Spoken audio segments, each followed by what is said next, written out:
Hi good morning दोस्तों, HD glorious channel पर आप सभी का स्वागत है। आज से हम लोग आप लोगों को क्लास 10th का तैयारी कराएंगे इस चैनल के माध्यम से। इस पे science, social science, math, English, Hindi और संस्कृत यानी कि सारे विषयों का चैप्टर वाइज चैप्टर आपको पढ़ाया जाएगा और समझाया जाएगा और आप लोग हमारे चैनल से जुड़कर इस आनंद भरी पढ़ाई को देखें और आने वाले 2023 के जो एग्ज़ाम हैं उस एग्ज़ाम में आप अच्छा से अच्छा अंक प्राप्त करें। तो हम पढ़ाएंगे सामाजिक विज्ञान। तो जैसे कि आप लोगों को पता है कि सामाजिक विज्ञान में 4-5 गो सब्जेक्ट होते हैं। पहला इतिहास हो गया, दूसरा ज्योग्राफी हो गया, तीसरा पॉलिटिकल साइंस हो गया, चौथा इकोनॉमिक्स हो गया और पांचवा हमारा डिजास्टर मैनेजमेंट होता है जिसको आपदा प्रबंधन बोला जाता है।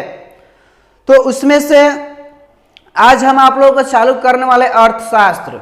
तो अर्थशास्त्र पढ़ने से पहले हम यह जान लें कि अर्थशास्त्र क्या होता है। एक छोटा सा है और जान लेते हैं अर्थशास्त्र क्या है। उसके बाद हम अर्थशास्त्र के लेसन वाइज लेसन करके मैं आप लोगों को बहुत आसान से आसान भाषा में बताऊंगा।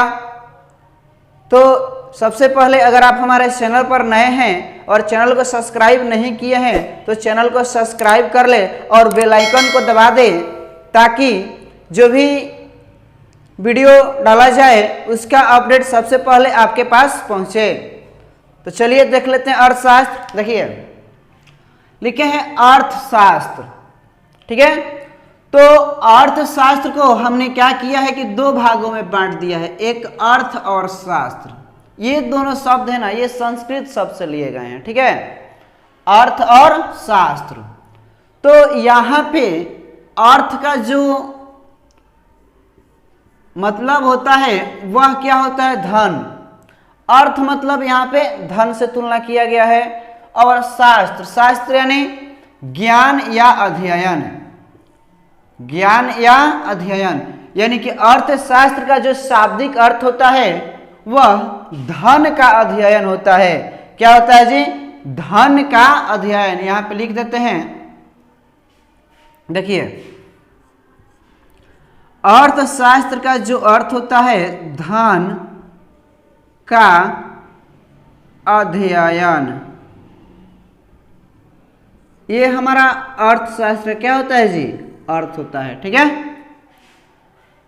और या आप एक शब्द में कह सकते हैं कि धन का अध्ययन करना ही अर्थशास्त्र कहलाता है। लेकिन इसको मैंने पूरे डिफाइन के साथ इसका परिभाषा को लिखा है, आप लोग देखिए लिखे हैं, अर्थशास्त्र सामाजिक विज्ञान की वह शाखा है जिसके अंतर्गत, देखिए जिसके अंतर्गत वस्तुओं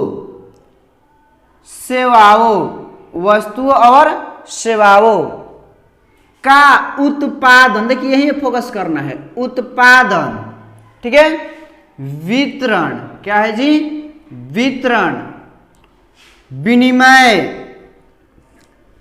तथा उपभोग यानी कि उपभोग से संबंधित अध्ययन किया जाता है, उसे ही हम अर्थशास्त्र कहते हैं। समझ गए लो। कहेंगे कि सामाजिक विज्ञान की वह शाखा जिसके अंतर्गत विभिन्न प्रकार के वस्तुओं तथा सेवाओं के उत्पादन, वितरण, विनिमय और उपभोग से संबंधित जो अध्ययन किया जाता है उसे अर्थशास्त्र कहते हैं, ठीक है। देखिए समझ लेते हैं कि ये उत्पादन क्या होता है। देखिए उत्पादन का सिंपल सा अर्थ होता है उपयोगिताओं का सृजन करना, यानी कि हम किसी भी चीज का उत्पादन क्यों करेंगे, यानी कि हम अपनी आवश्यकताओं की पूर्ति करने के लिए करेंगे, ठीक है। तो इस पूरे अर्थशास्त्र में उत्पादन पढ़ना है, उसके बाद वितरण, उस वस्तुओं को डिस्ट्रीब्यूट किया जाएगा, बांटा जाएगा, उसके बाद विनिमय। तो देखिए विनिमय भी दो तरह के होते हैं, एक वस्तु विनिमय प्रणाली और एक मौद्रिक विनिमय प्रणाली होता है। तो विनिमय का मतलब एक्सचेंज होता है। जैसे कि मैंने मान लो कि चावल दे के किसी से गेहूं लेना, सोना देकर किसी से चांदी लेना, लोहा देकर किसी से सोना लेना, तो ये सारे हमारे क्या कहलाते हैं? एक्सचेंज, मतलब विनिमय कहलाते हैं। ठीक है। उसके बाद आता है उपभोग। तो उपभोग का मतलब होता है कि जैसे मनुष्य अपनी आवश्यकताओं को पूर्ति के लिए या अपने उपयोग के लिए अगर किसी वस्तु को वह दुकान से खरीदता है, ठीक है, तो वो व्यक्ति क्या कहलाएगा जी? उपभोग कहलाएगा। ठीक है, समझ गए लोग। अब एक पूछता है, काफी लोग पूछते भी हैं कि अर्थशास्त्र के जनक कौन हैं? तो देखिए, अर्थशास्त्र के जनक कौन है जी? एडम स्मिथ हैं। कौन है? Adam Smith. स्मिथ एक क्रिकेटर भी है, आप लोगों को पता होगा। तो इस स्मिथ के नाम से आप लोग याद रख सकते हैं, एडम स्मिथ। ठीक है। और एक बात, अगर आपको वीडियो अच्छा लगे तो हमारे चैनल को सब्सक्राइब करें, लाइक करें और ज़्यादा से ज़्यादा क्या करें? शेयर करें। ठीक है। तो अब जान गए लो आप लोग अर्थशास्त्र के जनक कौन है? Adam Smith. देखिए, एक बात और ध्यान देना है, लिखे हैं कि भारतीय अर्थशास्त्र का जनक, यानी कि भारतीय जो अर्थशास्त्र के जनक हैं वो कौटिल्य हैं। कौन है जी? कौटिल्य हैं। और इन्हीं का दूसरा नाम हमारा क्या है? चाणक्य। क्या है जी? इनको चाणक्य के भी नाम से जाना जाता है। तो अगर ये जो क्वेश्चन है ना, ये बोर्ड के एग्जाम में मतलब 3-4 बार क्वेश्चन पूछा जा चुका है कि अर्थशास्त्र के जनक कौन है, तो ये दोनों में से कोई एक ऑप्शन में रहे तो आपको यही टिक करना है, ये इनको नहीं मारना है। ठीक है। तो ये आप लोग समझ गए अर्थशास्त्र का, यानी कि भारतीय अर्थशास्त्र का जनक कौन है जी? कौटिल्य है या चाणक्य हैं। तो आप लोग ये अर्थशास्त्र समझ गए। अब हम लोग अगला जो हमारा वीडियो आएगा, इस अर्थशास्त्र में हम लोग को 7 गो लेसन पढ़ना है, यानी कि 7 गो लेसन पढ़ना है।